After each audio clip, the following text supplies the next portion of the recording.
the bag work about an apartment 5B.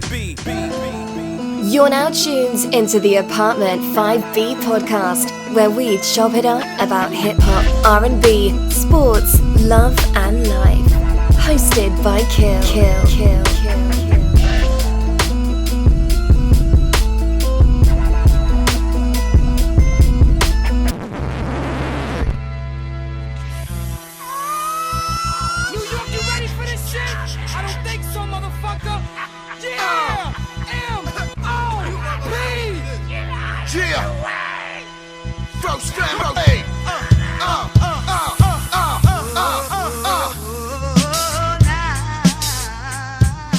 What's good? You tune in Apartment 5B, hosted by your man Kill. I got my squad with me in effect with today.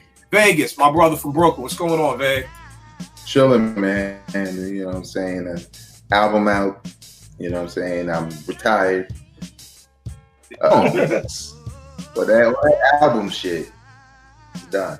All right, no doubt. I think if we left them with something good, I think this was a dope way to leave them. You know what I mean? The feedback has been dope. You know what I mean? So I think this was a way, you know, it's crazy to think we've had 4 albums, baby. Like, you know what I mean? We've had more albums than some of our hip-hop heroes have had. Yeah, but way more than Jay Electronica, that's for damn sure. You know? No doubt. And then on top of that, they've all been, you know, and not to just say this because it's us, but I think they've all been quality albums. You know what I mean? From the Gray Area to You're All Welcome to Keep Calm, Calm We Brought Friends. I think, you know, it's been a dope 4 album run. If y'all haven't heard it, VegasWorldInc.bandcamp.com. Go check them out, give us some spin, show us some love. Yes, out of New Orleans. What's going on, good brother? Doing good. How everybody? Hey, everything is good, brother. Everything is good. I got my brother Tone out at NC. What's going on, good brother? Everything is love, baby. Everything is love. I see you. Everything is love. Everything is love. You already know it is with me. Let's jump right into it. This week we talking about an array of topics. Not your normal Apartment 5B, top 5 this, top 5 this. It's more we just having a conversation over a couple of topics. The first topic we're talking about is, what is your favorite genre of hip hop? And the reason why I'm bringing this topic to light is because Ev called me the other day. We all know Little Brother just dropped a new album. Tone Vegas, what is it, like their first album in 11 years or something like that? Yes, something like that. I think it's like 9 years, I believe. Something like that. Okay. So what happened was I heard the album and I was like, the album's cool, but I'm not really feeling it like that. And Ev's response was, that's because you and your Benny the Butcher, you and your Conway, there ain't no drugs being sold on the album, ain't no kilos being moved on the album. That's why you don't feel it. Whereas in my opinion, that's not what it is. But it started a conversation on all the subgenres that we have of hip hop. You know, I asked a question today and we'll talk about later.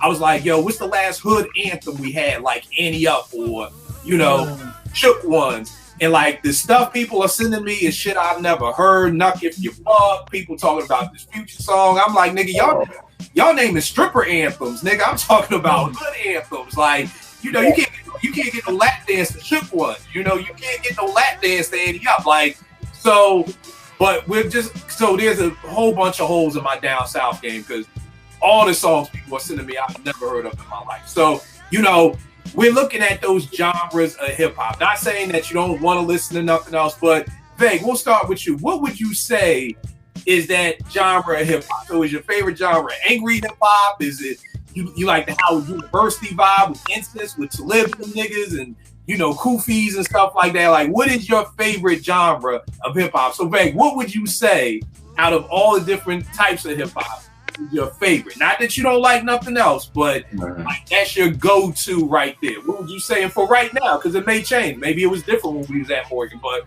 right now, what is your go-to genre of hip-hop?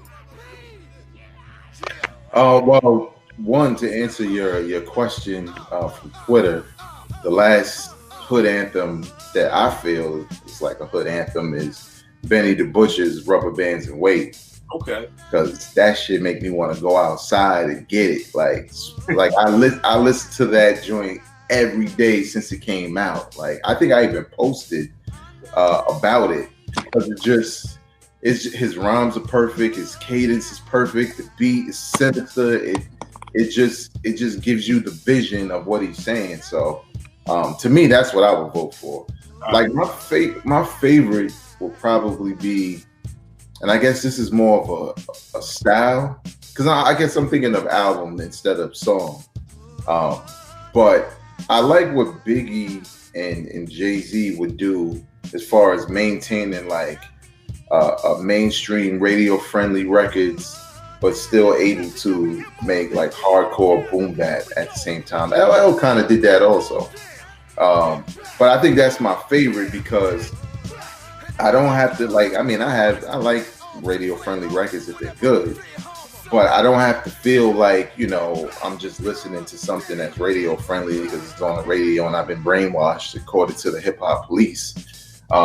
Because on that same album is So Ghetto, which I love just as much as I love other records that are probably made for the radio. So I think it's like a mixture of if an artist can make a really good radio single that I could ride to, or I could go to the club and be excited when it come on, and the next track that come on could be just as gritty and head nod. You know what I'm saying? I think that's the sweet spot for me. That's the joints I really enjoy. That's why I like Rick Ross so much, because I feel like he can give you records that sound like they're for the club, and then he can just give you some joint where you just like, yeah, this.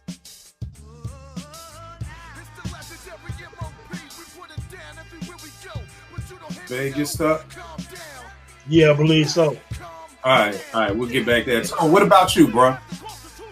You know what, Kill? When I think about like a style, I have to go back to 1997 with Biggie, Life After Death, because I feel like that's the perfect blend of a hip hop album or project or mixtape or whatever you want to, however you want to classify. Because again, you have Biggie with, he gonna battle around you with Kicking the Door. He gonna give you the Sky's the Limit on the radio and stuff like that. In the first single he had, what's that first single on Life After Death? Talking about Hypnotized. Yeah, Hypnotized. I never really played it, but you feel me. And then he would do like My Downfall and Titty Crack Commandment. So kind of like what Vega was saying, my style of hip hop is an artist who does the perfect blend, because I don't have one style. I want to hear Biggie with Bone Thugs, and then Biggie, with Puff and everybody on, on the club joints with Diana Ross samples or what have you. So, that's my style. And also, let me also say that at our age, I grew up with native tongues, so I still kind of like the conscious native tongues, Tribe, De La Soul sound that went into the Black Star and Dilla and all of that stuff too. It's a little bit of neo soul twist to it. So I don't know, Kill, like hip hop so dynamic and amazing to me. I don't really have a style, you know what I'm saying? But as far as like the last time, to your other question, as far as an anthem, man, yeah, there's underground anthems, but on a mainstream level, when the last time we had one? Maybe Rick Ross, Every Damn Hustling, and stuff like that. Those would be like hood anthems, I guess. But before that, it would have been like, I don't know, Mobb Deep, Quiet Storm. So, right. As far as anything new right now, I really love what Griselda is doing. But to me, they don't have that Quiet Storm yet, that it was by mistake that it crossed over. Because when Havoc and P did Quiet Storm, well, P did the first version by himself. So it was an album track. Nobody knew it was gonna pop. Lil' Kim ended up doing the remix and they blew up. But Quiet Storm was a hood anthem. Right. So to be honest, that's where it started from. It started from, and again, we're just freestyling the show tonight. Right. I got stuff, but basically what happened was last night, and yes, I'm gonna get to you for your picks too. As a matter of fact, let me put a pin in that. Yes, let me get you in. Yes, what would you say if you have a favorite genre? Like for instance, I guess it's weird because like what I was explaining to Ev is that I don't think that's why I don't like the Little Brother album. And again, I don't mean to say I don't like it. I think it's dope. I'm like, I have to be very careful in 2019 what I say before it start coming out to play. Like, it's a dope album. I'm just saying I don't love it. That's all I'm saying. And for me, maybe this can make a little bit of sense, is that for me, I wasn't a huge Little Brother fan when they first came out. Now, hey, kid, can I say something? Yeah, no doubt. I'm so glad you said that. I'm so glad you said it because when people were asking me about Little Brother's album, I said, look, if you were like a Little Brother fan from day one, I'm talking about the Justice League joints and then leading into the listening and then to the minstrel show and to Get Back and etc. So they have a certain brand, a certain style, and they also have characters on their albums from the listening, you know what I'm saying? And that's why some of the skits flow from the listening to the minstrel show, and they kind of skipped that on the Get Back, and they got back to it on this Made the Lord Watch, and they even died off and killed off some of the characters from the listening. So some of the core Little Brother fans from day one, they kind of got it, if you kind of get what I'm saying. Not saying you don't get it.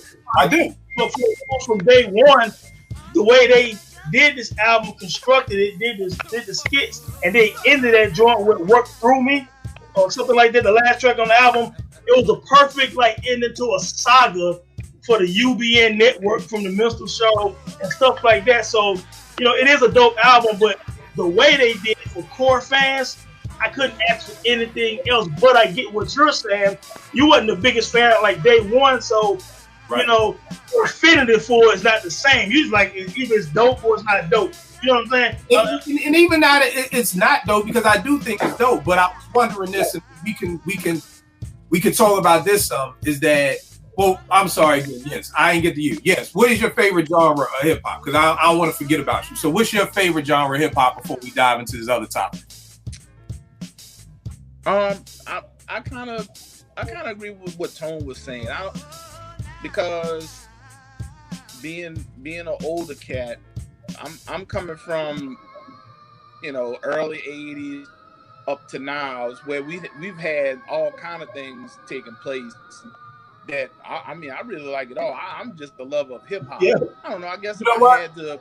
My fault. Really... Yes. Let me say this. Yes. Let me say because I think I got a better way to say this. There's a show in each town. So in Jersey, New Orleans, DC, in NC for Tone, there are 5 shows in town. You got a Lyrical Miracle show with niggas like just lyrical bar niggas. Like you got that show, but then you also got the crack show. You got Pusha T and Benny and all of them niggas. You got that show. You got a Howard University show where you got Talib and dudes like that. You got Commons and the Most Defs, and then you got like a down south show. You got your, you know, something else like that. You got them 4 shows. Which show are y'all going to? Are y'all going to the crack show? Are y'all going to the Lyrical Miracle show? Are y'all going to the Howard University Incense Shoe Stick show? Or are y'all going to the down south Knuck If You Buck show? Which show are you going to, babe?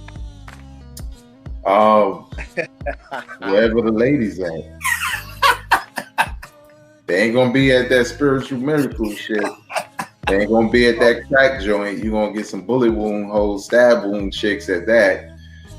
It might be at that down south joint though, so I don't know. I'm not a good person to ask, man. I don't go to shows. I go to parties. No, what show you going to, bro? Well, look, man. Back in my earlier years, I'm an old man now, but yeah, I was ladies' man when I was young. So that Knuck If You Buck, that's what Tone was at.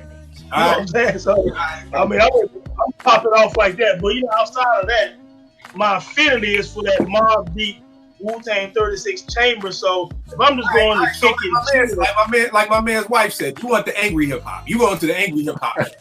Yeah, I am. All right, so you fucking with the angry hip hop show. All right. I am. Yes, what show you going to?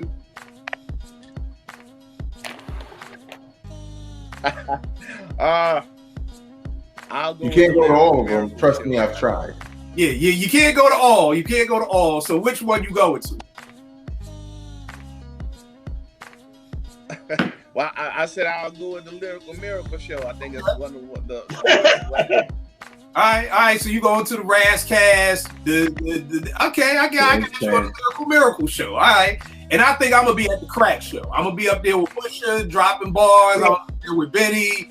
You know, some bricks is getting moved. It's funny, Vague, you said that when Griselda was here last year, and I was like, yo, T, you want to go to the show with me? She was like, nigga, somebody gonna die at that show. So I'm gonna pass on the crack cocaine show or whatever like that. All right, so we got them shows. All right, so we got that out the way. So we was talking about the little brother joint. And basically what I was saying for me is that because I was late to the show, I love Fonte solo, and I like especially the Pooh album that he did with Knox. But I think because I wasn't a fan, when I heard them together, it just didn't feel natural.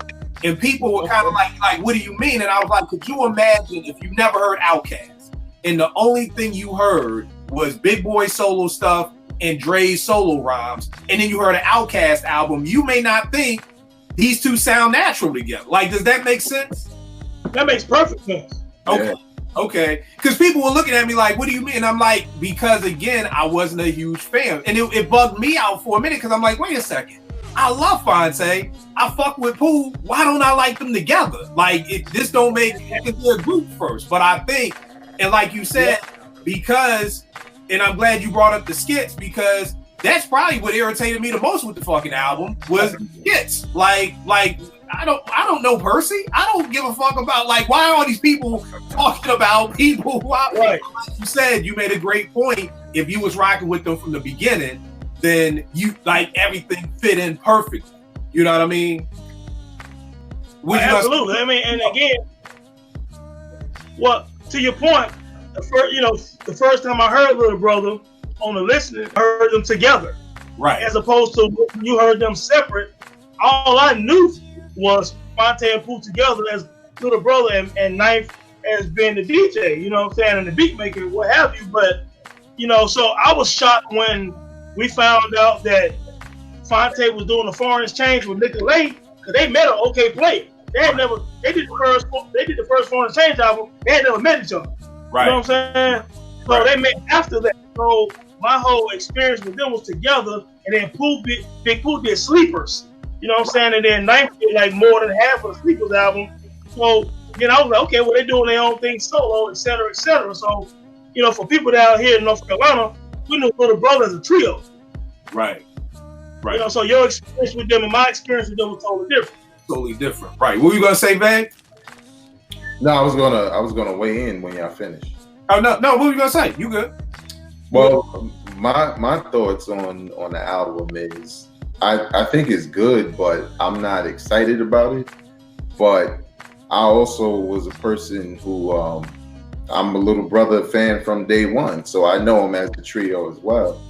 And I think for me, what kind of threw me off initially, because like it took me a minute to listen to it, because I was listening to other stuff.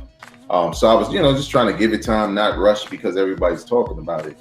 And I felt like when Ninth was gone, Little Brother established a different sound with Fonte and rapper Big Pooh together. Okay. And I felt like when this came out, they hopped back to when they was with Ninth, but I had already kind of got used to and enjoyed more. Well, not more, but enjoyed like the Get Back or whatever. That new sound. Tell me this: what was the new sound? Like, what was the new sound that was different? It was kind of like it was less conceptual as far as like the whole album with the skits and stuff, and a little bit more like it's. Put it this way: I said this on my podcast. This new Little Brother album sounds more in the vein of the Listening and the Minstrel Show, but reminds me more of a Fonte album. But when they did the Get Back, that's the kind of music that Big Pooh makes now with those type of beats. So I kind of thought they were going to do that because it wasn't with Ninth. But when I heard the skits, I was like, oh, this is like a continuation of the Minstrel Show. So I got it.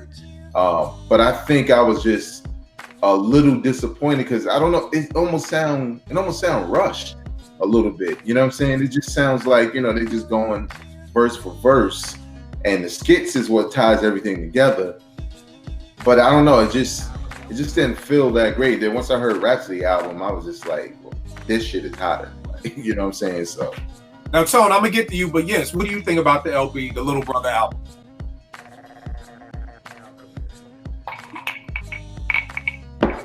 Yes, what you think about the Little Brother album? All right, you ain't stuck. All right, what are you gonna say, Tone?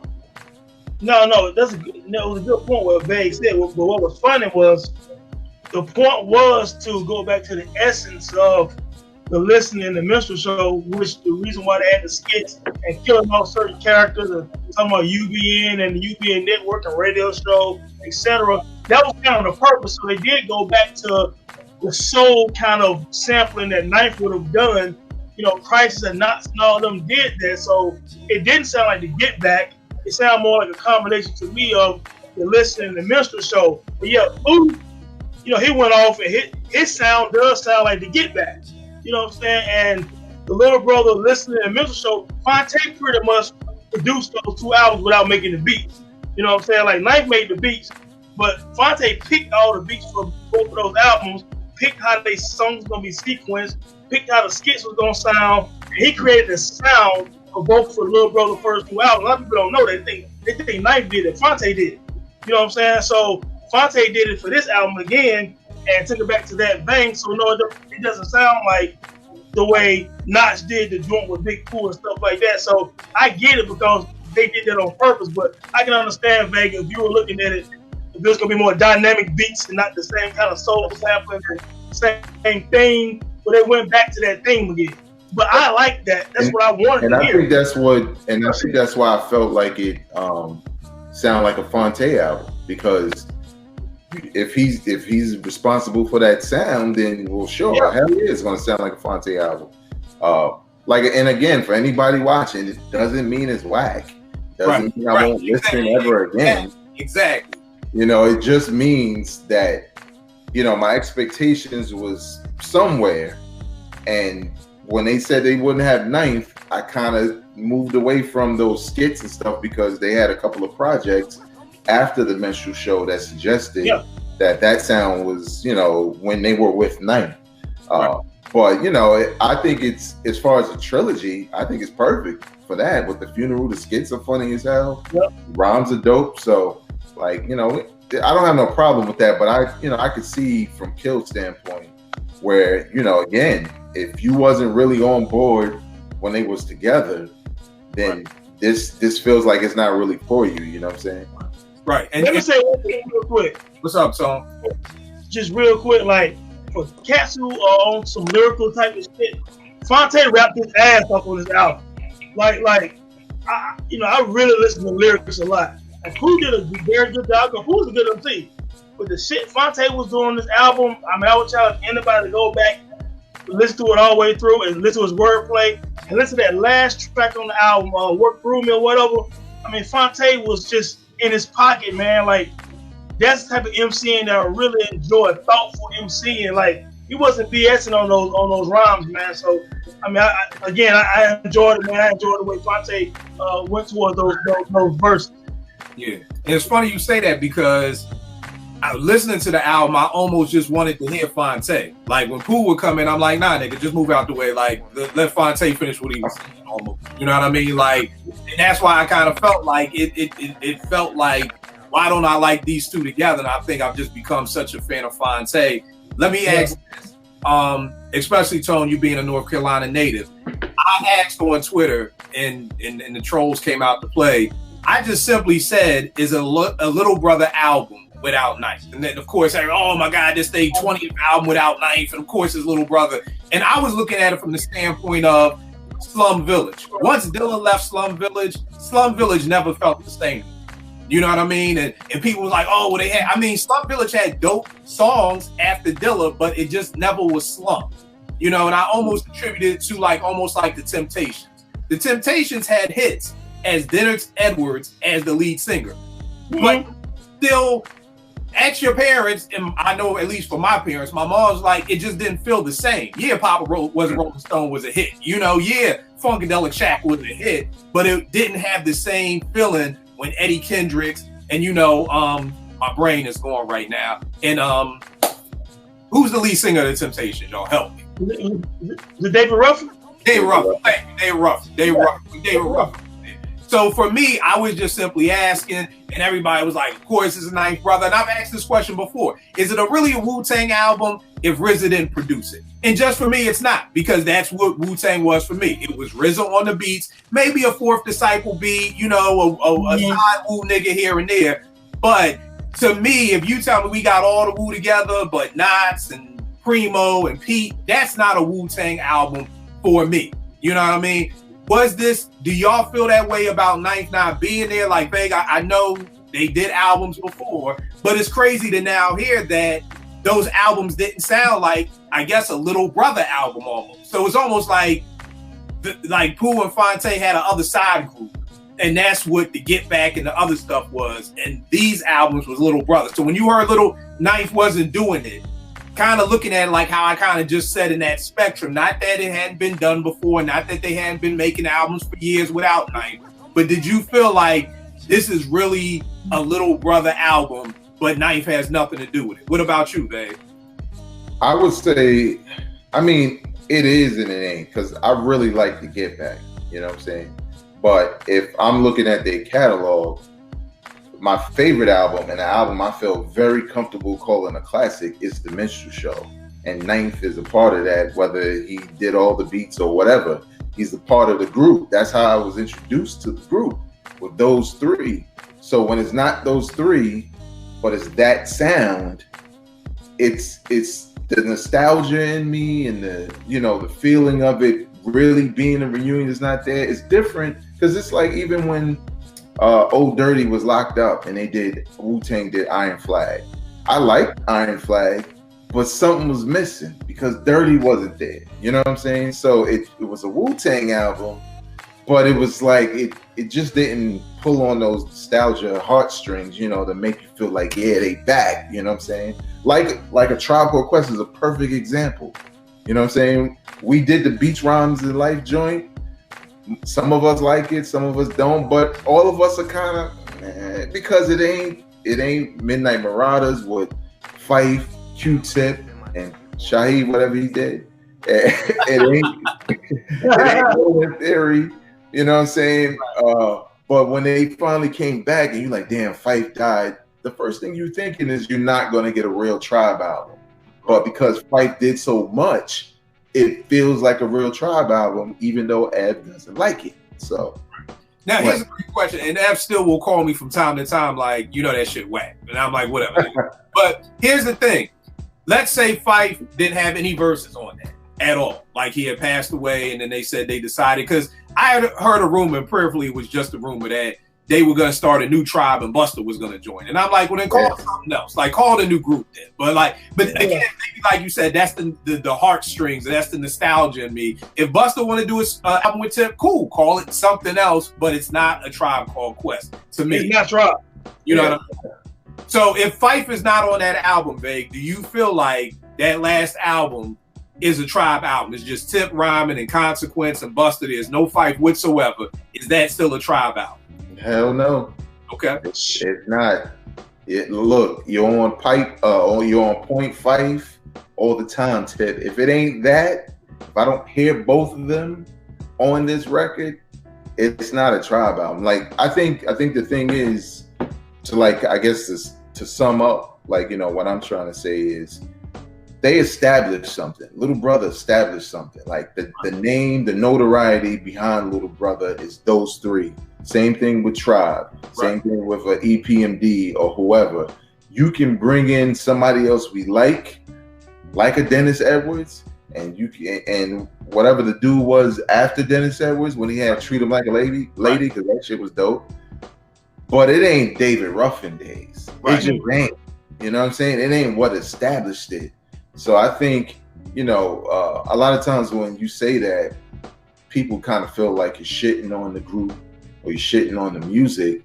But what established these artists, you know what I'm saying, or this group? And it's the three, it's them three coming together, putting their minds together on concept and executing the album and getting the admiration of hip hop fans. Right. And even with the Slum piece, for me, it wasn't just Dilla on the beats. I like Dilla rhyming on Fantastic Volume 2. You know what I mean? So even though you brought in Elzai, who's a much better MC than the whole damn group, you know what I mean? It still just wasn't Slum to me. Or maybe here's a better question. What if Fonte wasn't on the album? What if it was Ninth and Pooh and another nigga from North Carolina? Is that a Little Brother album? You know what I mean? Because niggas was chopping off my head, hell yeah, it's a Little Brother without Ninth. You know what I mean? And it's just well, what if Fonte wasn't there? Is that a Little Brother album? Hey, look, here's an older example. When Michael Jackson wasn't with the Jackson 5, who the fuck want to listen to that? Right. Good point. You know, it's still the Jackson 5. We just bring in Marlon. You know what I mean? Like, and now Marlon's the lead singer. Like, is that still the Jackson 5? I don't know. So, what about you? Did you feel like Little Brother without Knife is Little Brother? Yes and no. What I mean by that is, just like Meg said, the essence of Little Brother is Fonte Pool and Knife Wonder. That's just the energy and the vibe of it. Now, the fact that Knife is not a MC, after the Minstrel Show, Knife didn't tour with them anymore and didn't do anything else with them outside of Breaking My Heart to join with Lil Wayne on the Get Back. That was it. You know what I'm saying? He didn't go on no more tours. DJ Flash was doing all the tours. Knife was doing his own production with everybody else did. He started doing a lot of stuff with Buckshot and, you know, whatever. He just wasn't around like that anymore. So, you know, in essence, at the beginning, the Little Brother was only the listening, the Minstrel Show, and of course, all the Justice League CDs and mixed tapes and all that stuff like that. Now, Tone, let me ask you a question. The Justice League always confused me because I wasn't a fan like that. Okay. There was a Justice League in North Carolina, and then there's a Rick Ross Justice League, correct? Like they're two totally different Justice Leagues. Yeah, right? Because Rick Ross Justice League is a production crew. Okay. You know what I'm saying? The Justice League here in North Carolina is a conglomerate like Native Tongues. There's a bunch of MCs from North Carolina. One guy named Median, Where are they at? Have they disappeared? Is there anybody left? They kind of dissipated, man. They didn't really blow like that. Now, the one that could have, I think I said something to you on Twitter, a dude named Median. Median is a dope MC. You know what I'm saying? But I don't know if he loved it. You know what I'm saying? But he was very dope. Then I had Cesar Comanche still tour around the world. He's an underground cat, but he's been working for 20 years. You know what I'm saying? That's my man. So Median, he worked for a while. Cesar still tours. And they had a lot of guys, man. Legacy, Egg Island Flow. You know, a bunch of guys, you know what I'm saying? But a lot of them end up, you know what I'm saying, just really not making a cut. At some point, they kind of broke apart. You know what I'm saying? A Little Brother kept pushing forward. And Cesar did also, and Median did for like 2 albums. But yeah, man, I mean, during that time, I mean, the vibe was Fonte Pool and Knife. So I do feel like that's the essence. But at the same time, Get Back was very dope.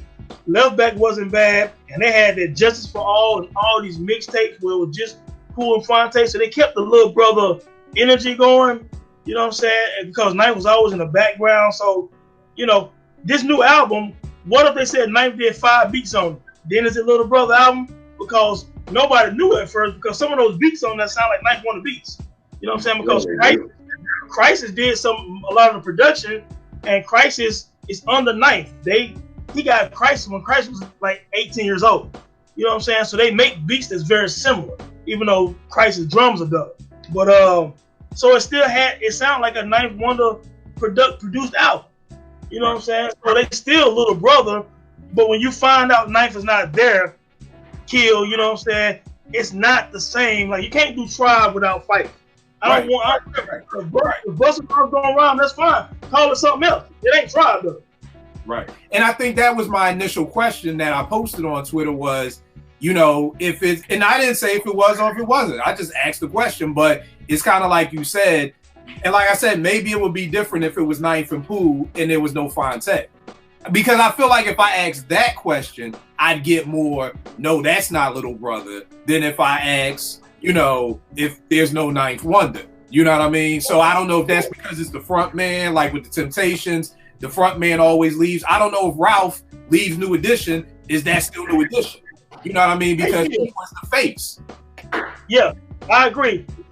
Think about this for a second. You remember that Tribe Called Quest? Of course, you guys saw the Beach Rhymes Life documentary. Yeah. So at one point on there, I think Q-Tip or someone said that Jeroba was the spirit of the tribe. You know what I'm saying? Like the energy, the spirit of the tribe. He was always behind the scene, giving them that energy. So for Little Brother, Fonte is the spirit of Little Brother. So if Fonte is not there, there is no Little Brother. So Knife still had to be there. If Fonte and Pooh was there, it's still Little Brother, even though it might be missing something, it's still Little Brother. But if Fonte is not there, You plug another MC in, it's not Little Brother because Fonte is the spirit of Little Brother. All right. I get it, and that's funny because like Vegas kind of alluded to, I always thought it was Ninth. You know what I mean? No. Because I would hear people like, "Oh, Little Brother's on tour," but then people would get pissed because Ninth wasn't there, even though he didn't. Even though he didn't rhyme, it just seemed to be at a certain point, Ninth became bigger than Little Brother. After that, Jay. Kill.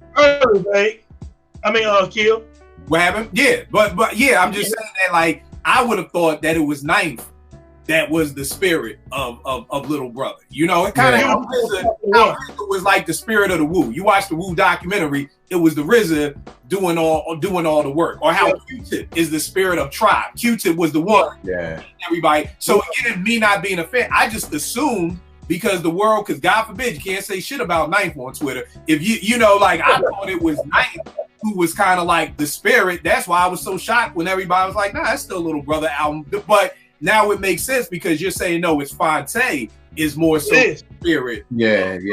And I could agree with that because I think they did enough that I liked after the minstrel show without Ninth to establish a sound. But that's why I was so confused with this album because this album goes back to a sound when they were with Ninth, as opposed to what they left off with. Right. And the crazy thing is, that's where I'm always stuck at. Like, I'm not in love with the Soul Council's beats. You know what I mean? And I think it's just me being a producer. The way I judge beats in Vegas, I don't know how you do this with rhymes because I met different people who do it different ways to get inspired. I love when I hear a beat and it makes me want to go make a beat. You know what I mean? Mm-hmm. So that's the thing. When I hear the Soul Council, again, they're good. I'm not saying by any means, but it's just the beats on this Little Brother album don't do anything to me to make me be like, yo, let me hear that beat again.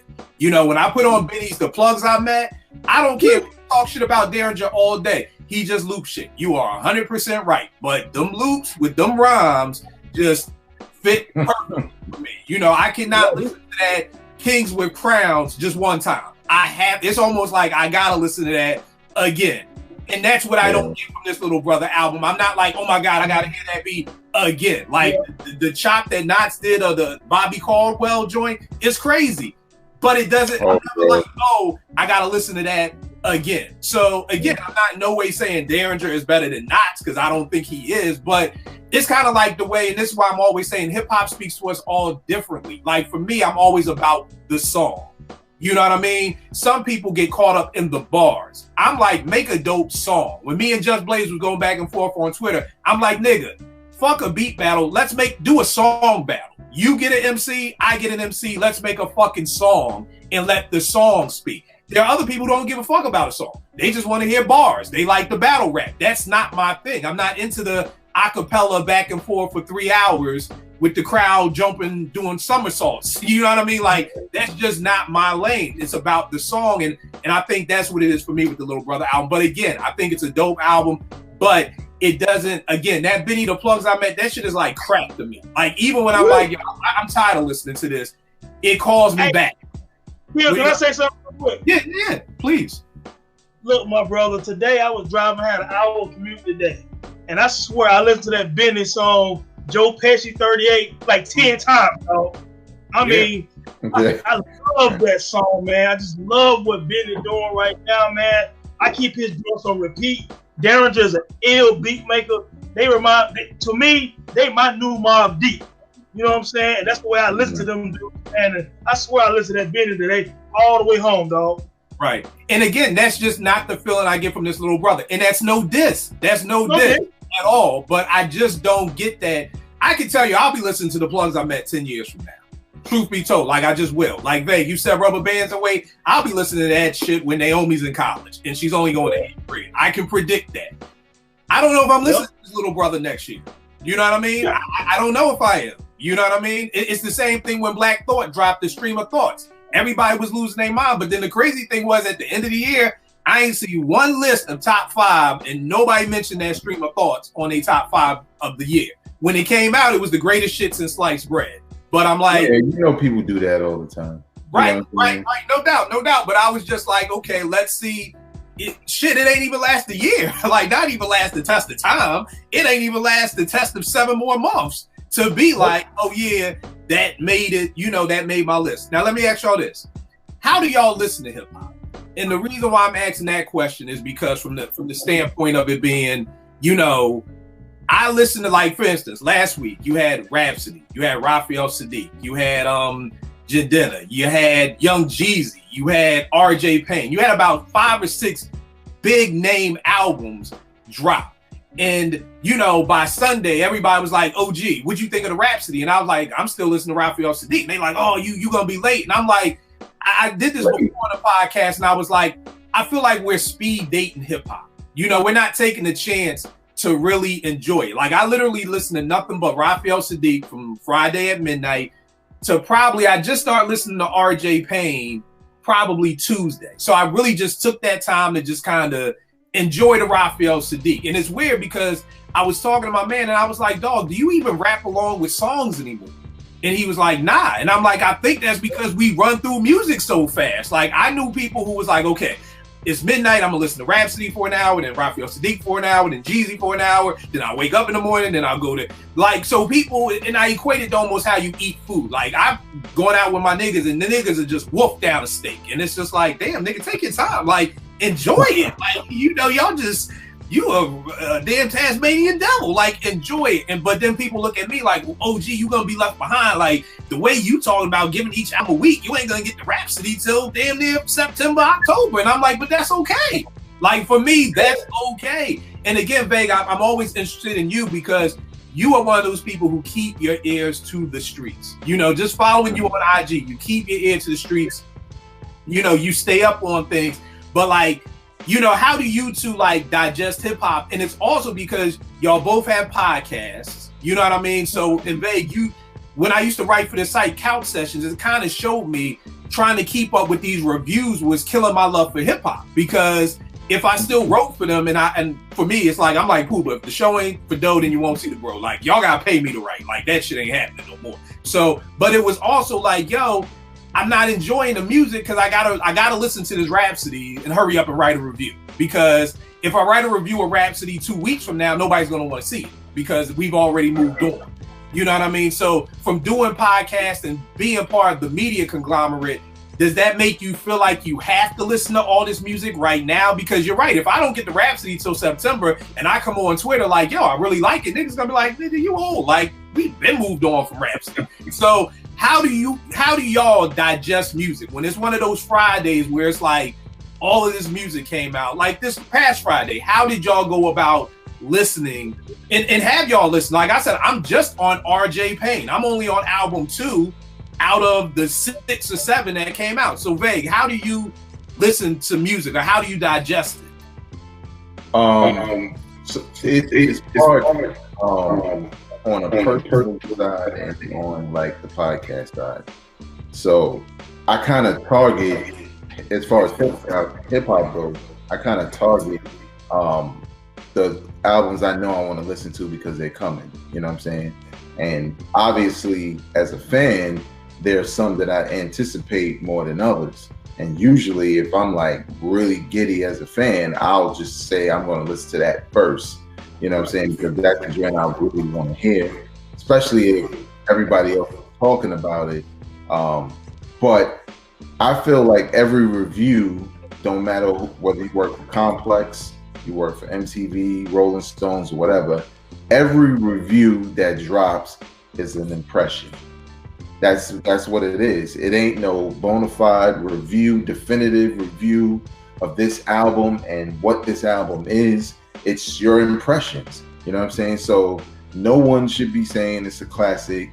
You can be highly impressed and feel like it's probably going to be, but we know that's not how classics work. So for me personally, like there was a lot of music that came out within the last 2 or 3 weeks. Right. Right, because the Little Brother album dropped on that Monday. So even though it wasn't the Friday, it still was like, that was still a relatively new album too. So and I wanted to hear the Snoop joint. So all the Rick Ross, like all of these joints kept dropping. So, you know, I was giving them all the listen so I could put on my podcast what my impressions are. That's why I always say on my podcast, my thoughts on this album. Not my review, but my thoughts on this album because it's typically I just heard it or I heard it twice, or some cases I heard it once. And for me in order to like really like something, like I know when I really like something. Like when I heard Tana Talk 3, I knew instantly I was gonna be bumping that joint a lot because that shit just takes you out of the review, mind frame because it's just dope. Right. And I felt like that with, like with the Rhapsody joint. I was kind of surprised by the Snoop joint.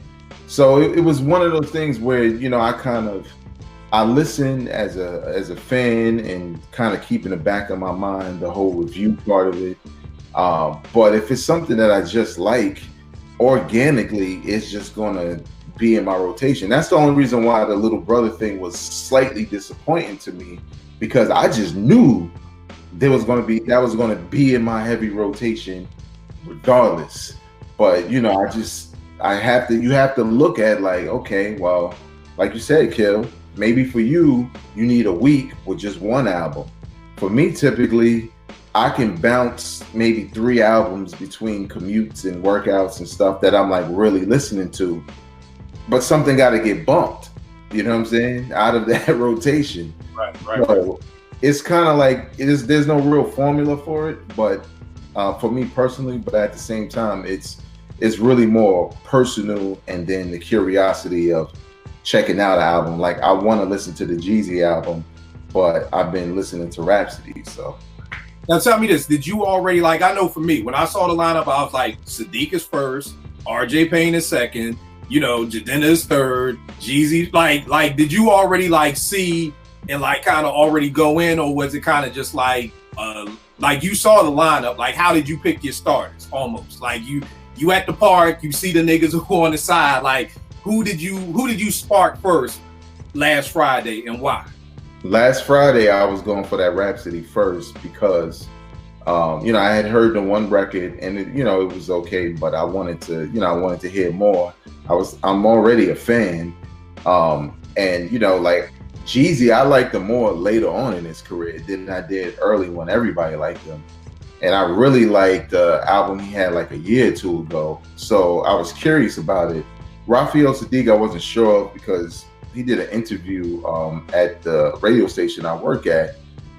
And not that he was saying anything that would, inform me of the music, but it didn't get me excited. You know what I'm saying? And it wasn't like I was buying a bunch of Raphael Sadiq albums. I was waiting for Kill to listen to it, because if Kill come back and say, yo, this is dope, right, then I'm going to it, because I know you listen to him a lot. You know what I'm saying? So for me, it was more so the Rhapsody, and probably more than hearing people talk about it is the concept that really got me, because I was like, oh, it's called Eve. It's about, strong Black women, and each track is named after a woman.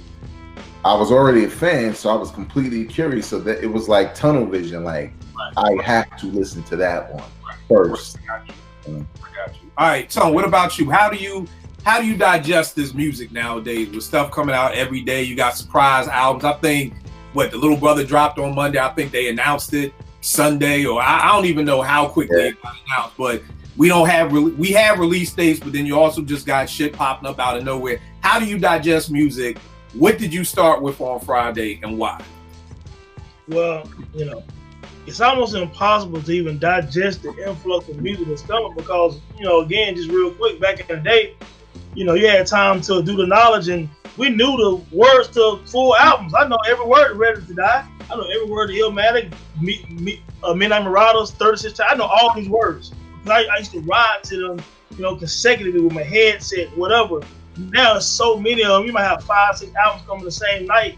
I kind of just, for this particular time, obviously me being in North Carolina and me having ties to Ninth and everyone, people calling me saying, hey, let me send you this, let me listen to this. So yeah, I listened to Little Brother joint first because it came out, that Monday night at midnight, and these are guys that we all know. So it's like, let me, I'm a fan of these guys, so I listened to Little Brother first because it came out at the beginning of the week. When Friday came, I listened to Rhapsody because Ninth Cousin hit me like, dog, have you heard it yet? Let me let you hear it. You know what I'm saying? Whatever. So I was excited about that. So that was just kind of like a connection thing, the reason why I heard it first. But man, I kind of like look at the artist's name and how interested I am in them. You know what I'm saying? Or, you know, sometimes I do it like that. I skim Jesus, so I'm gonna get back to it. You know, I skim like a couple other joints, you know, but and I just got the Raphael Sadiq today. You know what I'm saying? I'm a huge fan, but I just think I was on my hip hop shit, so I put the Raphael to the side and, you know, I listened to it today when I got out work, and I was like, you know, the typical Raphael Sadiq, I love him. And I thought about you, Kill, because Raphael Sadiq to me is almost like Jay Dilla. What I mean by that, real quick, I'm going on a little side tangent. Jay Dilla had his own style, but he also do everybody else's style probably better than him. You know what I'm saying? And Raphael Sadiq is like so underappreciated because first, he's an amazing artist. He can do 60s and 70s type of theme albums and it sounds authentic. And then he can do the anniversary and the tone and stuff and not miss a beat. Like he can do all these styles, and then he has his own style as well. You know what I'm saying? So that was the correlation between him and Dilla. So I listened to it today. I loved it. I listened to Jeezy joint. It's typical Jeezy for me. I'm a fan, but not the biggest fan. So I kind of listened to it. Some just fall in my lap because somebody might send me a link. Some of it's like I see the name and I'm interested in it, and I'll go ahead. Like when Ben and them came out, that Talent Talk or whatever, as soon as I saw the link or whatever, I'm like, well, I want to hear that because I like the freestyles he did. So I don't really have a rhyme and reason how I do it. It's so much music. Sometimes I just, the first thing that pop up, I click it. Right. Okay. All right. Now tell me this, because like, and for both of y'all, like I was saying, I just realized like, damn, I can't even rap along with these songs anymore. So that's what kind of made me say, for me, like Vague, I heard you say like, you know, you're able to kind of multitask with like 2 to 3 albums. You know what I mean? Because, you know, Tone, you brought up a great point. We know all the words to all the 90s hip hop, but it's not like I specifically sat down and said, I'm only listening to Into the Stage for the next 3 weeks. You know, so, you know, we all, I don't know if it's the 45-year-old man to me, the memory ain't there no more, but like, I know for me, it's dope because I'm singing along with the Raphael Sadiq. I know the words, you know, and stuff like that. So I know for me, that's what I need.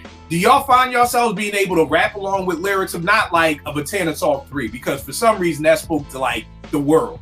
You know what I mean? Like, cause I remember Griselda came to DC in like October and Tanner Talk dropped in November. And there was people there who knew Benny, but it was kind of like, yeah, that's the dude with Conway. You know what I mean? Yeah. Then when they came back, Griselda came back, and I want to say June, and of course everybody knew Tanner Talk word for word. Benny was the fucking man, and it's so dope because next month I'm doing ticket giveaways because he's back out here and he's now headlining. So for me, it was just dope to see Benny go from a year ago, like almost nobody even really knowing who he was outside of that's that other nigga in Griselda, to now he's headlining, you know, his own show. You went to the company, right? What happened? Because you went there and met him, didn't you? Yeah. The dope thing is now I've got a partnership with the Howard, so I can do ticket giveaways and stuff like that through Apartment 5B. So if there's ever a show at Howard, y'all want to come to DC, I got y'all. You know, we got the locks coming. The third Tuesday we'll be giving ticket giveaways, and then very next Tuesday Benny is coming. Madlib is coming to U Street Music Hall. So it's a lot of good stuff, dope stuff coming up in DC out here. But it's just dope to see that happen. But like, do y'all find yourselves knowing the lyrics? Like Vague, you know, and maybe a week is too early, but do you see yourself knowing these Rhapsody lyrics? Or do you see yourself being able to sing along with the majority of hip hop that comes out nowadays? No. And why do you say? And why do you think that is? Why do you think that is? I think like you said, man, it's just too much. It's almost like it's a good thing and a bad thing, like gift and a curse. There's just more of more quality music out. Like back then, like we went crazy over Midnight Marauders and Wu-Tang dropping the same date. But like what happened the next Tuesday? Like it wasn't like Ready to Die came out the next Tuesday and Illmatic and something else. We had room to breathe with them joints and to have the repetition of constantly playing it and knowing it. I think the only lyrics I know from newer records are those that like I really, really, really love. And I have no bones about saying I listened to that for years straight. Like for example, like Daytona, Pusha T joint, I was listening to that joint every day until like maybe January of this year. So when that come on, it's familiar. I know the lyrics. You know what I'm saying? It's because of the repetition. Same thing with Time to Talk 3. I listen to it so much that I know it. But even though I really like the Rhapsody joint, I feel comfortable saying it's going to be in my top 5 of the year.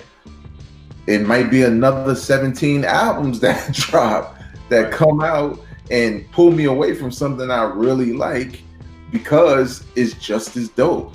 Or maybe I'm caught up in the fast cycle. Cause like Pusha T dropped the song today, and now he got an album coming out, and it's just so much that constantly happens. I think if the Lost Tapes 2, even though, most of us was kind of on it, I think some of us would still kind of be listening to it, or at least listening to the records we like. I'm not even listening to the records I like because there's just other shit out that's better. You know what I'm saying? So it's crazy the point you brought up, because if I'm not mistaken, I'm sure y'all remember this date. I want to say it was 98, and Jay dropped the Hard Knock Life album. Tribe dropped the Love Movement. Most Definitely dropped on the same day. I think Outkast dropped the Criminal. And I remember it being like, oh shit, we ain't never had a day like this in hip hop. Yeah. Jay-Z, Outkast, Tribe, Grand Lucas and Foundation. Nubian dropped, right. And we always like, oh shit, like, but now, like you said, Fave, that's the norm. Like, that literally is the norm, where we were all like, yo, I don't think there's ever been a day like this in hip hop. You know what I mean? And I remember being at 889 and asking, the audience, like, what are y'all buying? Like, you know what I mean? And look, ask the same question you asked about last week. Ask that since we were all there. Ask that question about that day, like for you, Kill. Like, what did you go after first, knowing like, and this is the first time you've ever had this. And, I think the first thing I went after was Outkast. I think that was the first. I want to say Black Star may have been second. You know what I mean? Then Jay probably came in last, because by that Jay, I was never a fan of the Swiss beat Jay. You know what I mean? So, Jay, I think, probably Brand Nubians came last, because it was one of them reunions where it's like, it's too fucking late. Like, it's almost like your parents get a divorce and then they decide to get back. It's too late, nigga. Like, I'm grown. I feel like that's always with hip hop reunions. They always happen 5 years too late. Like, if y'all would have done this shit, like, when I was in college, this would have been great. But, nigga, I'm grown. I don't care if we don't get together now. Like, but I know for me it was Outkast and probably Black Star Net. Maybe Tribe was in there, because I want to say the Love Movement. I love to Find a Way joint. I wasn't the biggest fan of Beats, Rhymes, and Life, so I think Tribe probably came in there second. You know what I mean? But I definitely know Outkast was first. What was you on, Veg, that day? I went straight for the Jay-Z, because I was like heavy on Jay-Z. I was thinking about the Black Star. And I was hearing a lot about the Aquemini, which was making me feel like I need to check that out, which eventually I did. And the Tribe was, I wasn't even thinking about Brand Nubian. That ship had sailed a long time ago. So right. I was like, who? Right. This ain't 91. Get out of here with it. The wild part with those reunions is always after y'all did solo albums and them shits didn't do good. It was like 2000 didn't do good. What was the last one with Word is Bond? I think not in God. I forgot the name of that Brand Nubian album. It's almost like we gotta get back together now. Like, we have to. Like, this wasn't about we love you. Because I think that was one of the things for this last Tribe album that I was suspect about until I read it, and they said like, no, Phife came to stay with Tip, and they worked on their relationship, and that right there was what made me get excited. You know what I mean? Because if it was just Phife phoning in verses. Nah, but that's what got me excited. Was like, yo, Tip and Phife, they stayed together, they worked out, they talked, and then they made music. That's what made me excited, for it. Even with the Chronic, and I know, not the Chronic, Compton. I know I'm the only person who loved Compton, but what got me excited was when Dre said, being on the set of Straight Outta Compton, I got that oomph again. Like, I'm that guy that, like, I don't want you. I'm like 3000 3000 don't want to make music, don't make music. Like, I'm that dude who understands, like you said, Veg, being an artist, you got to want to do it. Like, I don't need to hear Detox, if it's just gonna be something that's thrown together and Dre got to do it because he got to do it. So when I heard Dre say I'm excited about the music, then that's what got me excited about Compton. But like you said, with the Brand Nubians, I just felt like, nigga, you ain't doing shit, we ain't doing shit, it ain't working out. Let's get back together. And it's like that just, there was no magic in it for me like that. You know what I mean? What about you, Tone? On that day, what'd you go for? Well, dog, you know, I'm in North Carolina, man. So Outkast had dropped Southern Phillips and ATL, so I was like, nigga, I can't wait to hear this damn equipment now. You know what I'm saying? So I went to the store, I got equipment out, and I got the Hard Knock Life Volume 2. And when I put that Return of the G on Outkast and I played that damn album, I was like, oh, it's 5 mics. You know what I'm saying? Like, I heard Liberation. I was like, y'all scared? And man, equipment is brilliant, dog. You know what I'm saying? Like, so I was like, yeah, I'm good now. And then, you know, me hearing Hard Knock Life, it was the crossover joint. I wasn't mad at it. But, you know, that Black Star was refreshing. You know what I'm saying? So I was like, yeah, so I probably played Aquemini and Black Star for months. You know what I'm saying? Like, those are probably my 2 go-to. And then I think around that time, Big Pun Capital Punishment might have came out around that time too. You know what I'm saying? So I think it was around that time when Capital Punishment came out. So yeah, man. But yeah, so those probably the first 2. Like I said, then the Jay-Z joint. I like that Don't Let It Go to Your Head by the Brand Nubian. So I thought a few joints on Foundation was kind of dope because I also like Everything Is Everything. And those, I like Everything Is Everything. The other joint, In God We Trust, I ain't love that except for that Love Me and Leave Me Alone. But I love Everything Is Everything. But yeah, man, I mean, that was a dope ass day for hip hop. One of the best days for me. Yeah, no doubt. Now tell me this. From all the stuff that's come out, all the stuff, you know, and how we listen to it and everything. Oh, sorry, I didn't ask you. That's why I forgot. Do you feel like you know lyrics? Like, do you feel like you rapping along with this Rhapsody? Or like, do you find yourself, and I know it just dropped, so maybe not even Rhapsody, but do you feel like you know lyrics of the more current hip hop that's dropped in the last 2 to 3 years like you were when you was younger? Oh yeah, absolutely not, man. You know, I really don't, and I don't even know what the factor is because I mean, all of us probably have a big library full of music. You know what I'm saying? And we was getting a bunch of music even in the 90s, but I don't know if my love was different in terms of trying to follow the artist more. You know what I'm saying? Because now it's like some stuff is being rushed out, but I just don't know the lyrics. Like, I mean, I know some of Benny joints now because I've been listening to his joints a whole lot over the last couple of months, but nah, man, I really don't know lyrics like I used to. Unfortunately, I used to enjoy riding and rhyming to the songs with Biggie. I know Give Me the Loop. You know what I'm saying? And I don't know this shit no more, man. I don't know. Maybe I'm 44. I'll be 45, so I feel you. Maybe my memory gone. You know what I'm saying? I don't know. Maybe my profession. Because we all professionals now. Maybe when I was in college and shit in the 90s and high school, had enough time to decipher the lyrics. Now I got to go to work. I got a wife, got a kid. I don't remember this shit, man.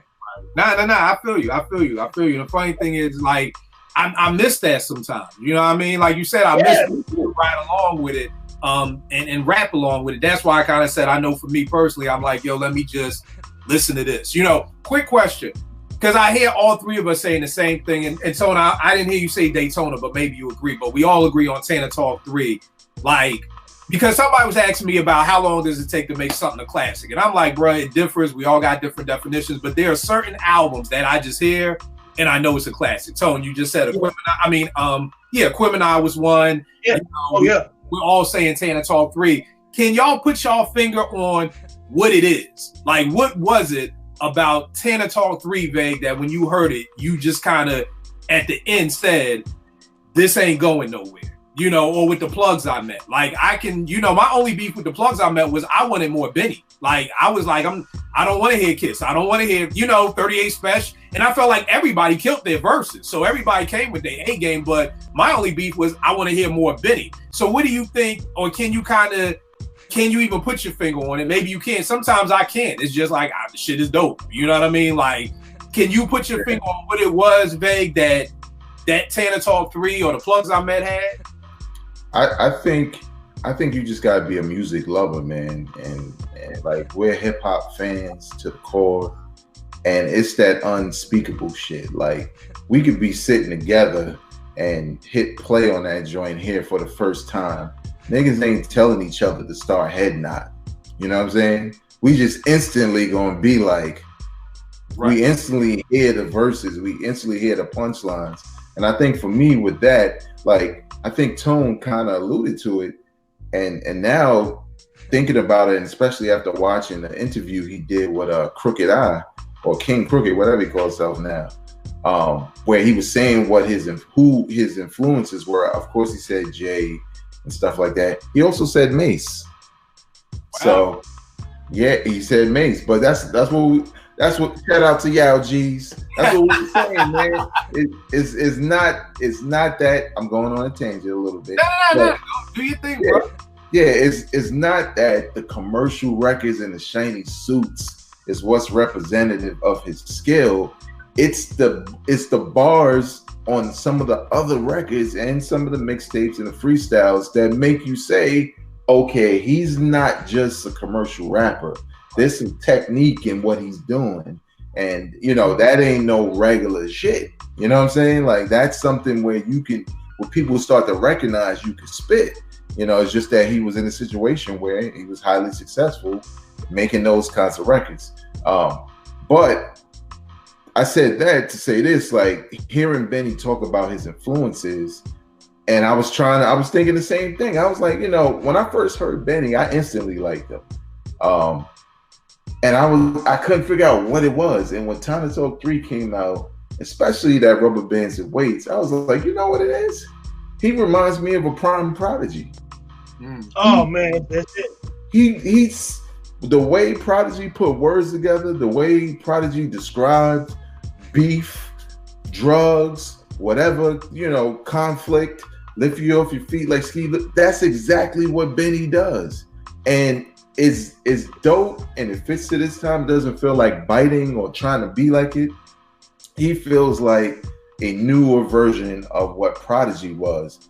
And I just think he had the perfect beats to go with his voice and what he was talking about. And I think the number one thing, because this happens to me a lot. It even happened to me with Rhapsody's last album, which I really didn't like as much, and it wasn't even bad, is if you can be, have some repetition in your rhymes and I don't get tired of it, your shit is hot.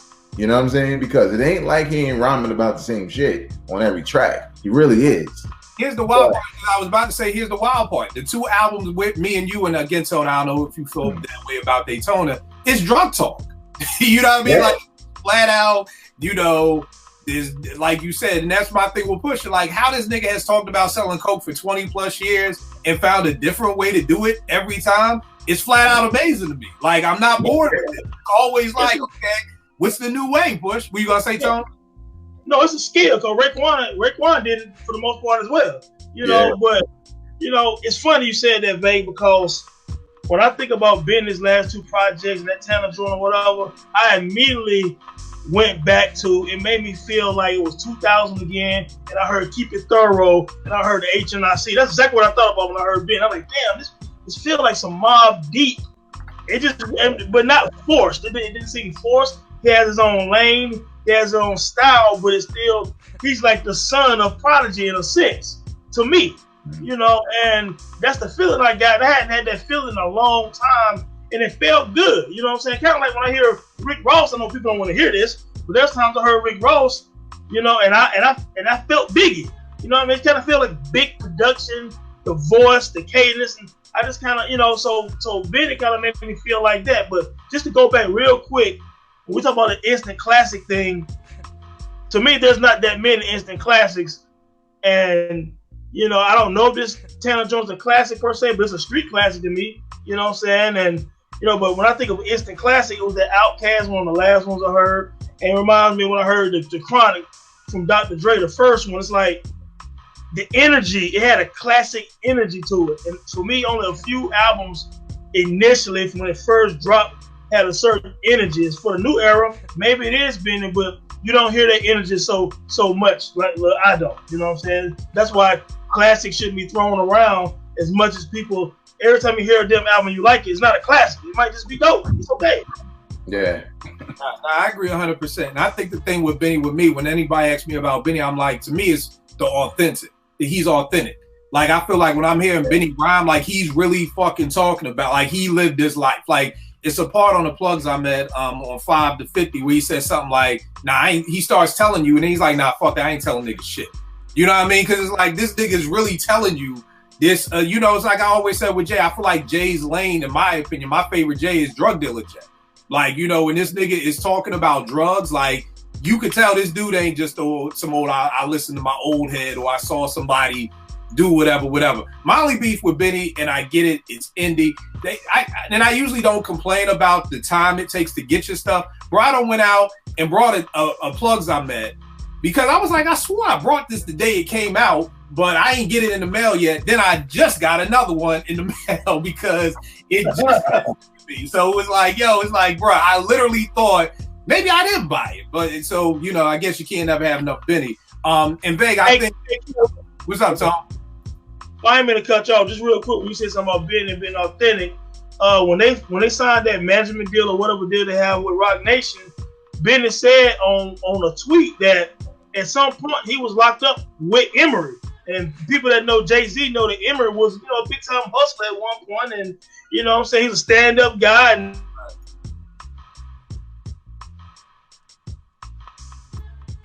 Greg, did the song get frozen? they knew him. All right. No, can you hear me? Yeah, you good. You can hear me? Yeah. Okay, and so, you know, Emery and Benny apparently knew each other. You know what I'm saying? So maybe that was the gateway to Benny and Westside and all them being cool with Jay-Z. So that's him being authentic again. That holds a lot of weight.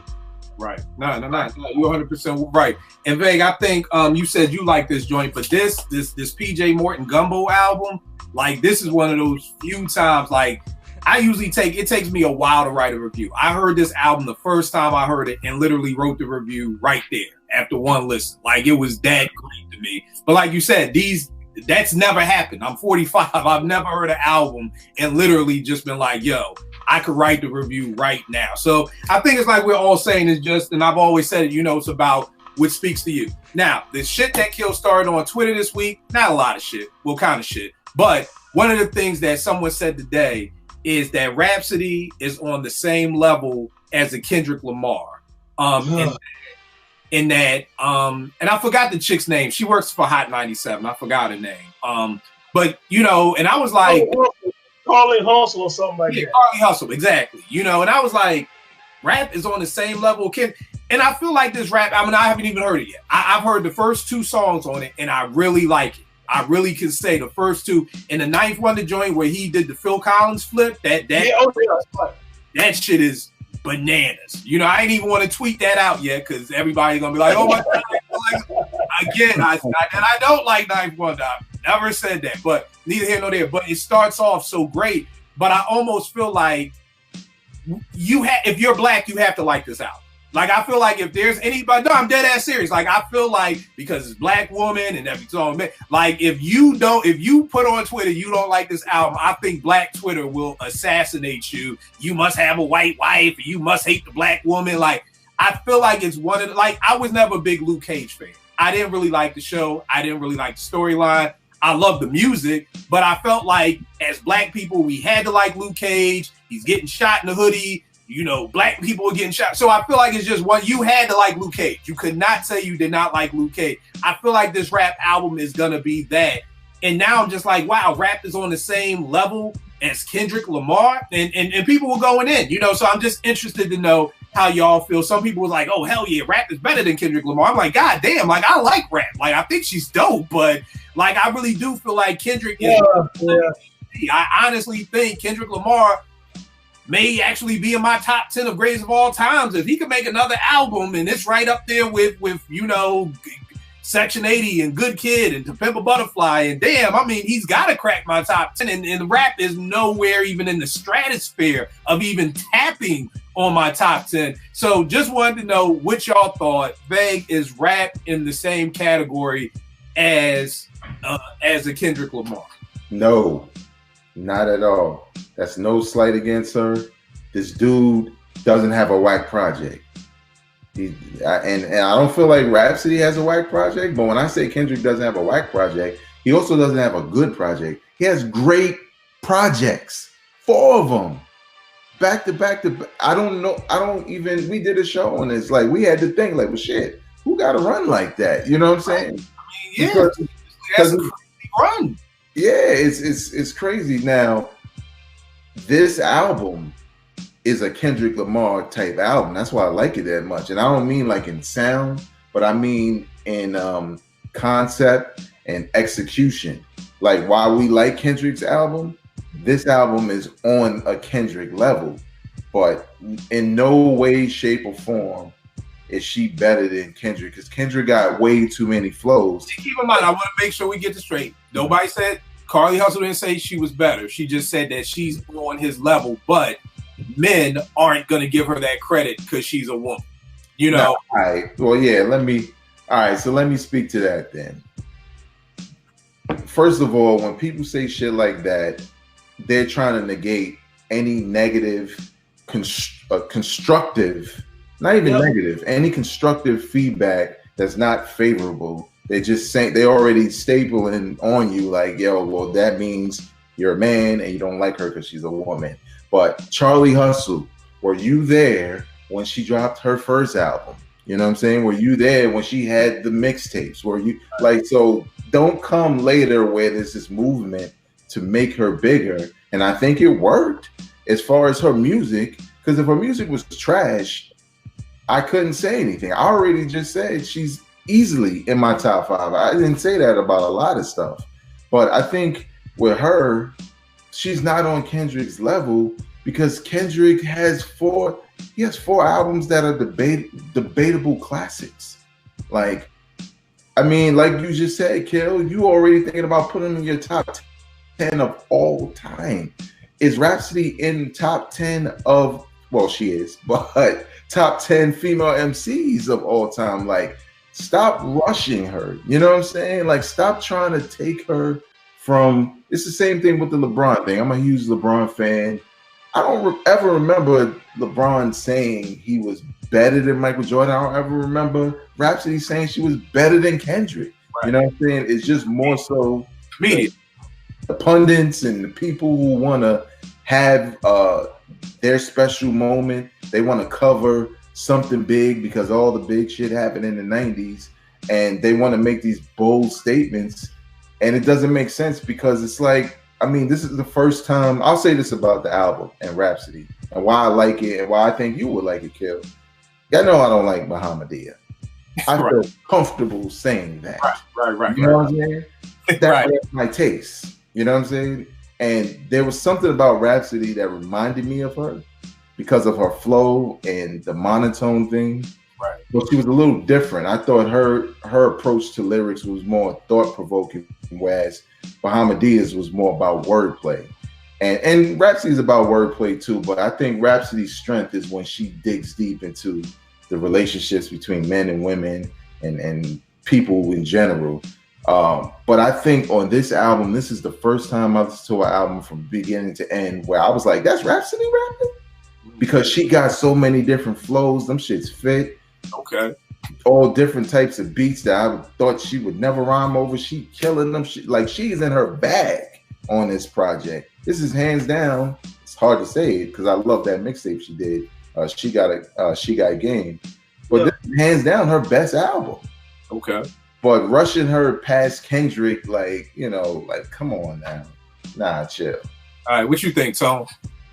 So this is the way I break it down. First of all, that Carly host or whatever, she knows Knife and Raps and all of them, and she was around early on. She's been a fan of the whole Jamla movement, so her thing is more personal. But I don't like that division, man versus woman nonsense. And I don't know if you saw my response back to her, but I responded back to that shit because I ain't like it. But this is the thing. Of course, Rap. What'd you say? What'd you say to her? Oh, I mean, basically just refuting that tweet. I had to find. I'll tag you on what I said later. But just to your initial question, no, she's not on the same level as Kendrick Lamar, and that's not a diss to Raps. See, in MCing, to me, there's 2 different types on a high level. So Raps is a dope MC, okay, but Kendrick is a dynamic MC. So what I mean by that is, for me, he scaled my top 10. He's like 9 or 10 now for me all time, and that's because first of all, these 4 projects. Then he has a bunch of unreleased joints when he was just K-Dot in Compton before Section 8. Kendrick is an amazing, dynamic MC. His creativity on each album and project is just top tier. You know what I'm saying? So to say Rhapsody on that level, to me, is being intellectually dishonest because you're a fan of Rhapsody. I'm a fan of Rhapsody. I know it. You know what I'm saying? But that doesn't have anything to do with it. You know what I'm saying? Like we, as far as, I'm here in North Carolina, I grew up with Knife. So what? I'm not going to still say something personal and hyperbole. You know what I'm saying? She's very dope. I love the album. Rhapsody got 3 dope albums to me and 7 dope mixtapes. She's been putting in work for a decade now on the low. We've been knowing about her doing a thing down here, but Kendrick Lamar is next level on some old. He'll be remembered in hip hop the same way Nas and Jay-Z and Big. He's one of those guys. I know a lot of people don't want to admit that and say that, and it's a cool thing to diss Kendrick right now. Saying it's a cool thing at some point to diss Jay-Z, to diss this person. I get it. Big L is the GOAT. All right, whatever. You know what I'm saying? But my thing is, reality is Kendrick Lamar has a potential chance before it's all over. What if he drops 2 more Dams and To Pimp a Butterflies? He's going to legitimately be a top 5, top 7, 8 all-time legend. Rhapsody album is very dope. You know what I'm saying? I like almost, it's 16 songs on it. I genuinely like about 13 of them, like a lot. The sequence of the song, the production, like Vague said, different flows and just different energy on certain songs. The concept, she rhymed head to head with J. Cole and Queen Latifah. You know what I'm saying? I get that shit 4.5 out of 5 personally. I'm serious. You know what I'm saying? That's because I'm big on project. It's a full album. I don't really want to hear 8, 9 fucking songs called the album unless you push a T. You know what I'm saying? That Daytona did. Right. Outside, 12 songs at least. Right. You know what I'm saying? And I know I'm going on a tangent, guys. No. I mean, to me, this is dope to hear from both of y'all because, that's always been my thing. Like, I'm an album dude. You know what I mean? And it's like when and I know a lot of people didn't even listen to it, but like Jim Jones' album this year is one of my favorite albums because I feel like it's an album. It has good hooks. It has good concepts. I feel like so much hip hop that comes out nowadays just sound like demos.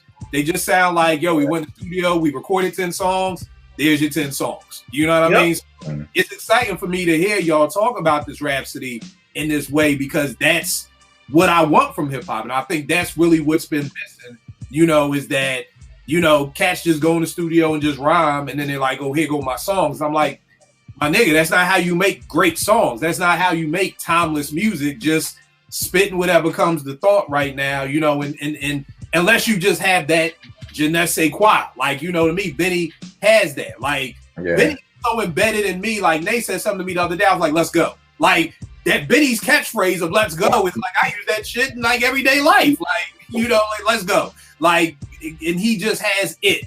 You know what I mean? I can't explain what it is.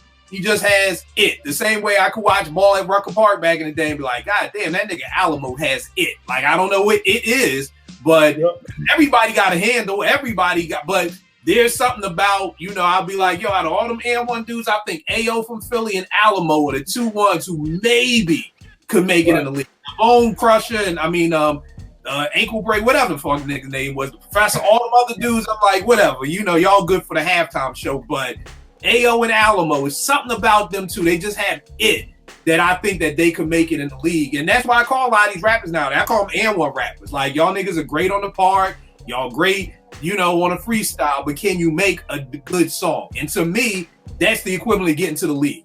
Making music that people will be playing years from now. Like, that to me is the goal. And there's a lot of N1 rappers, but can y'all make the league? Can you make these bars into great songs? You know what I mean? So I'm excited to hear about the Rhapsody with that. And Tone, one of the things I love about you, bro, and I always gotta say it, is you being from North Carolina, you keep that open mind.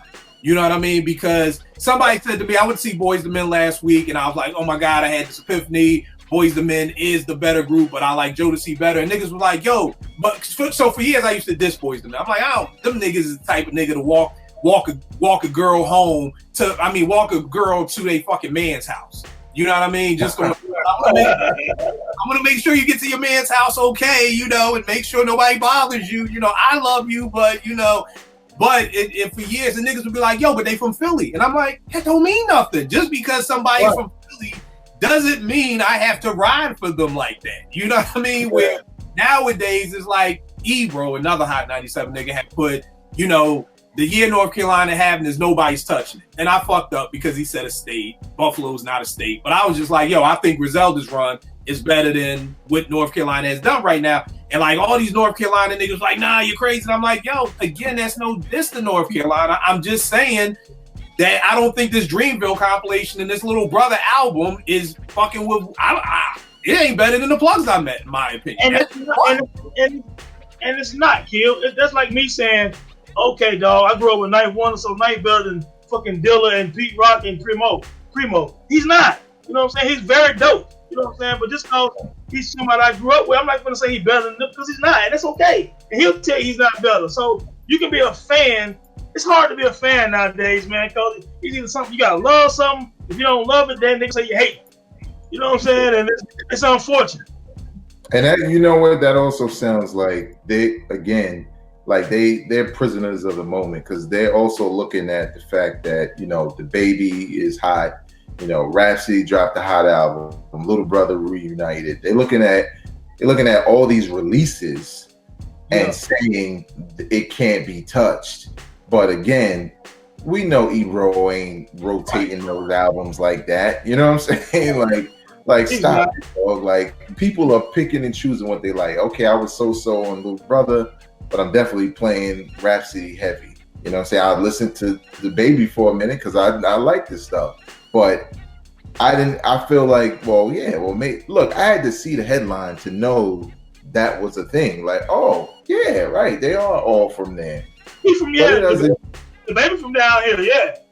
Yeah, but it didn't feel like it was something where, you know, it was a movement, because everybody wants to make these grand statements, and it's like, man, who cares? If it's all hot music, then cool. But at the same time, it's like, just enjoy the music. Stop trying to make these different angles where we got to move away from the music to debate the shit. You know what I'm saying? I feel like it's the same thing with sports almost. Like, you got to come up with these headlines because ESPN is on 24 hours a day.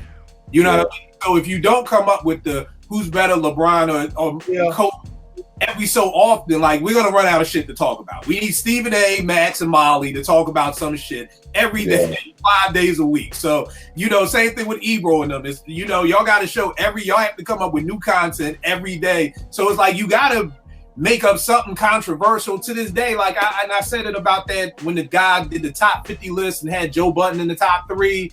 And then, you know, it was trending, and then everybody was doing their top 50 list. And it was amazing to me because, like, I was like, yo, how many followers this person have on Twitter? And it's like 300. Like, how Joe Budden's trending from your tweet from an account with 300? Because the crazy shit is what we retweet. Now, if we did a legitimate top 10 list and everybody's respectable, nobody retweets that. You know, nobody says anything. But when there's something crazy like Joe Budden's number 3, like, it was just amazing to me. Like, Joe Budden is trending off of a list made by somebody with 300 followers.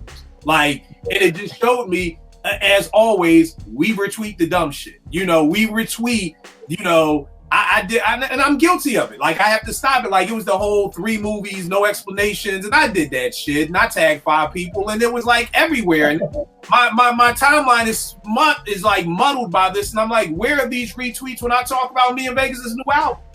Where are these retweets when I talk about Yao's album? Where's this type of energy when I talk about Musei's album that we have about 3 movies, no explanation? How about retweet my music, no explanation? Just do it. Like, you know, like, so we get caught in this. We just retweet the stupidity.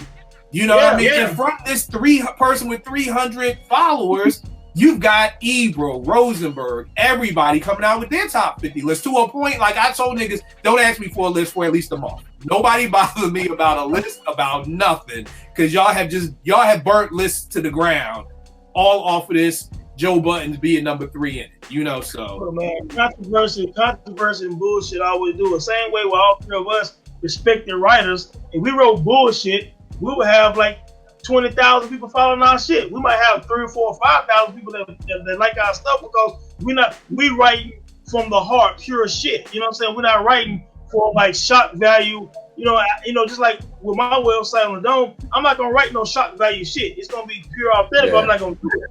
You know what I'm saying? Oh, quick little side note about North Carolina about the baby. The baby can actually rap, but that nigga ain't gonna make it because he gonna be in jail because he a hood nigga. You know what I'm saying? And I want you to know the baby might not. Yeah. The baby might be in prison.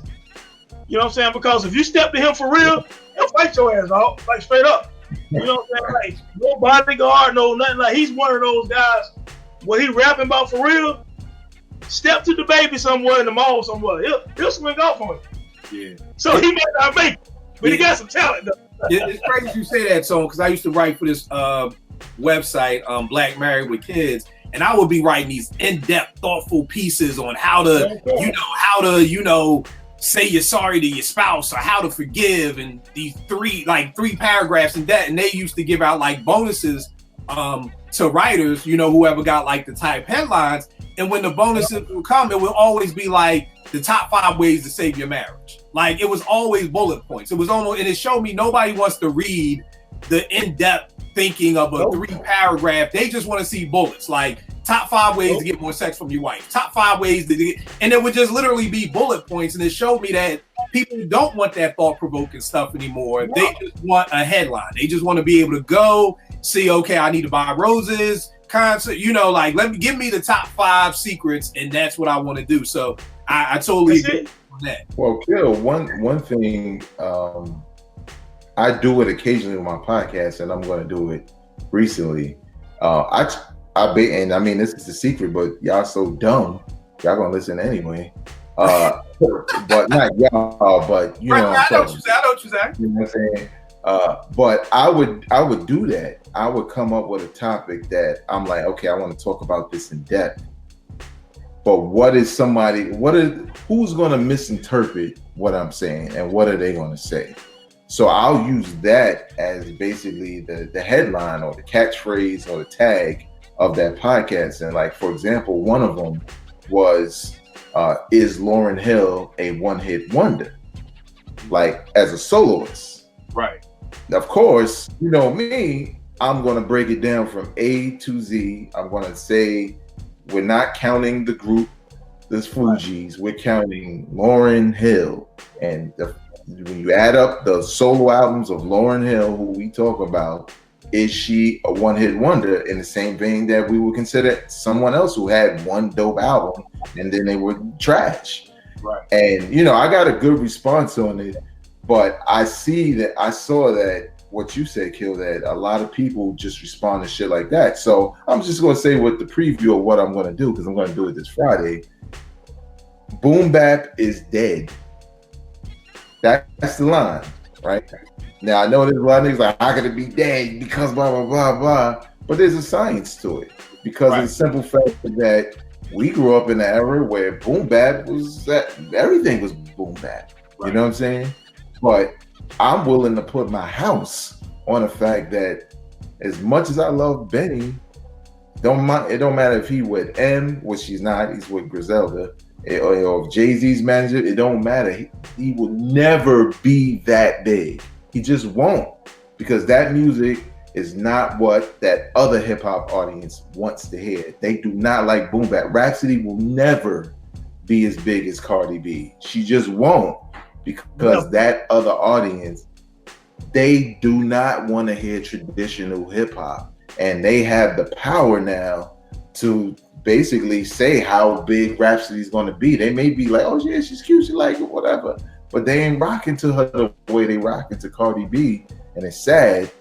But that's what I essentially mean by the whole, boom bap is dead. It ain't dead for us as far as our listenership, but the way we knew it the way he used to dominate hip hop on the radio and in the cars and on the streets, that shit, I don't think it's ever coming back. But that's one of those things where you draw people in with the headline. So, and it's funny you say that because from the question early on, when's the last hood anthem? You know, that kind of lets you know right there that boom bap is dead. One person responded with "Keep It Thorough." I'm like, nigga, that was 2000. like, bro, did you not read my tweet? When is the last one? Like, if you going to keep it thorough, like, you know, like I said, the answers I'm getting are all down south stuff. It's all what I call stripper anthems.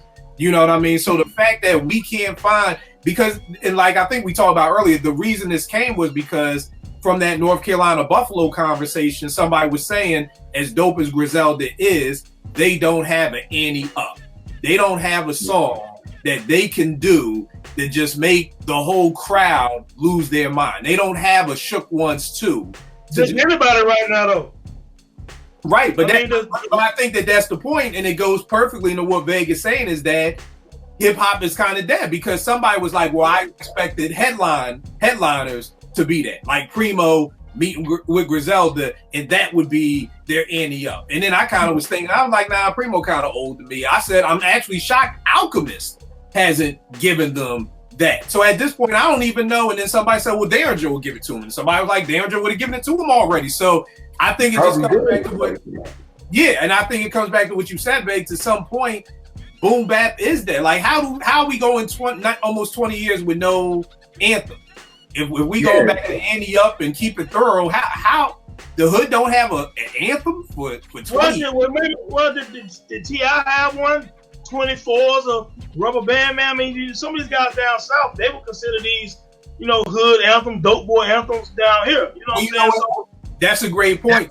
That's a great point. Maybe it's more of a New York anthem or up north anthem. Like, don't have, because all the songs everybody gave me, I was like, yo, my down south hip hop game is zero because I have not heard any of these songs that you're naming. So, Tone, that's a great point that down south, they may be rattling off anthems like it's nothing. You know what I mean? But I just can't think of an anthem that, and somebody told me the Meek Mill's intro off of the last album. He said when the beat changes, you know, people lose their mind or whatever like that. And I'm like, I guess, but I mean, the anthem though. Yeah, I'm like, that's not.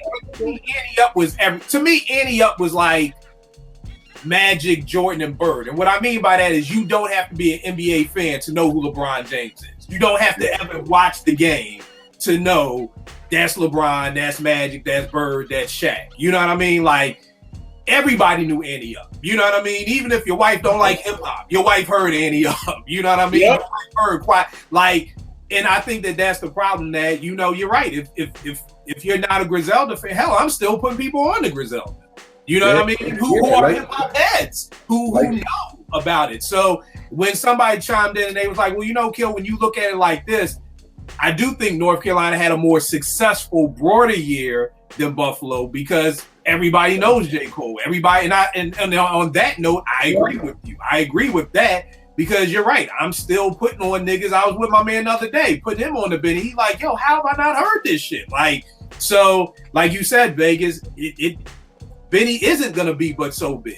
You know, think about it. Pusha T's been in the game 20 plus years, and he's not as big. You know, like when it was the whole Drake thing, it was like, well, niggas talking about Pusha lost because he doing the Howard Theater and Drake doing the Verizon Center.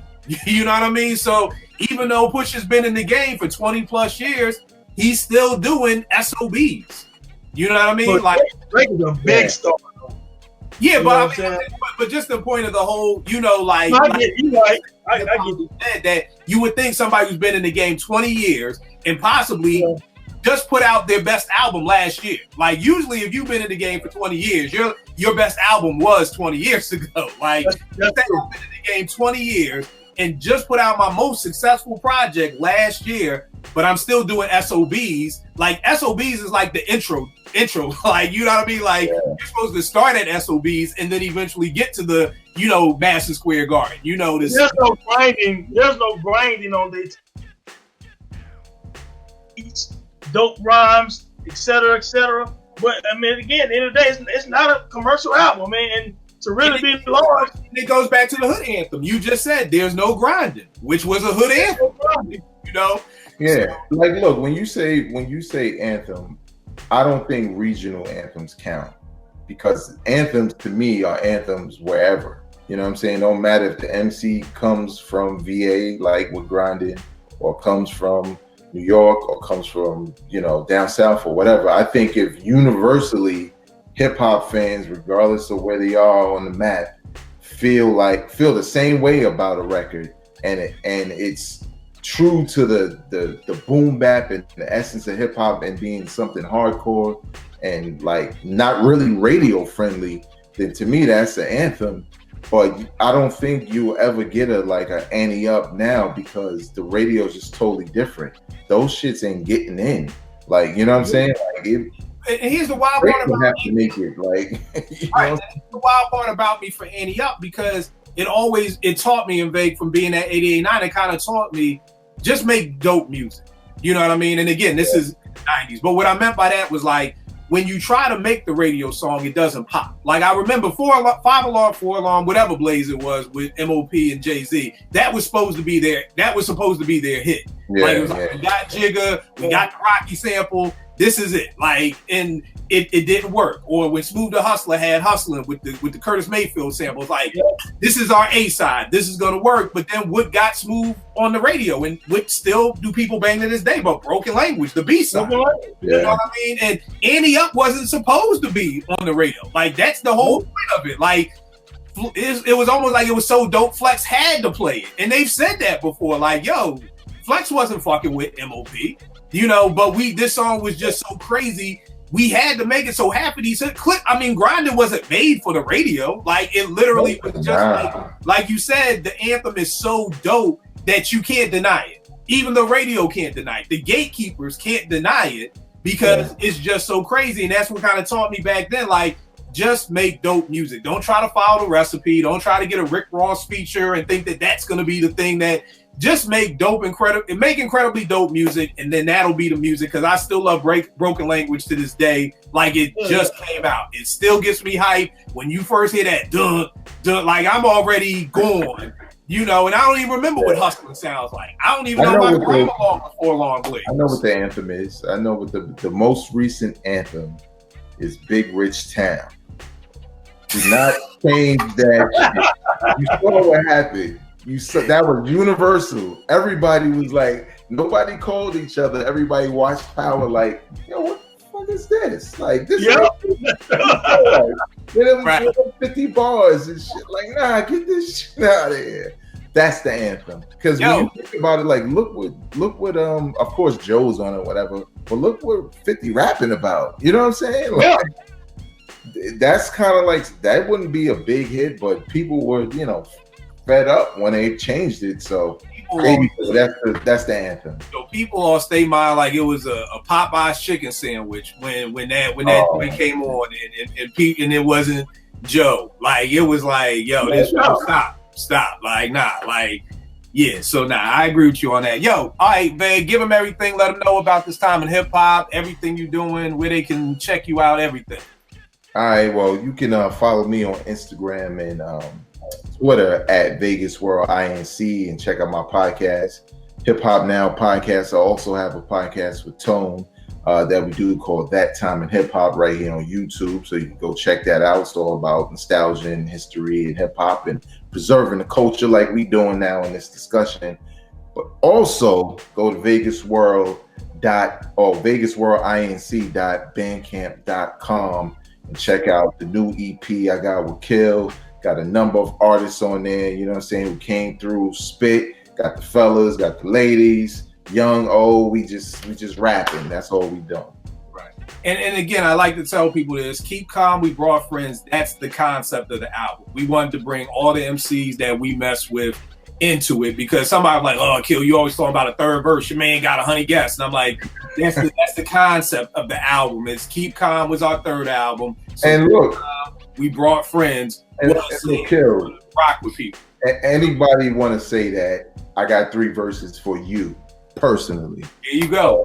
Don't let me get it in that bag. No. And this is why I love the MCs I rock with, because even when me and Just Blaze was going back and forth, I'm like, bro, I got some spitters. Like, yo, like I got some spitters. So yeah. So definitely, Tone, give him everything, man. Yeah, Twitter, Enter the Dome, IG, Tony Hayes the Dome, website, Enter the Dome, DADOME.com. Check me out. That Time in Hip Hop with my man Vague, B-Roll Network. YouTube that. It's all good. Hip hop, baby, for life.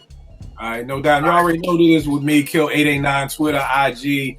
Like Vague said, we got his album, Come Through, We'll Make Beats for Food.com. All the links up there. Just did a track on Yao's new album, You're All Welcome. Musei's album, Adolescent Tape. I did, I think, 10 out of 14 joints on that. And my man Jamal Gasol's got a new album, No Joy Without Pain, Part 3. Me and my man Keystar produced that joint together. So y'all already know this with me. I will check y'all next week, y'all. Good looking as always.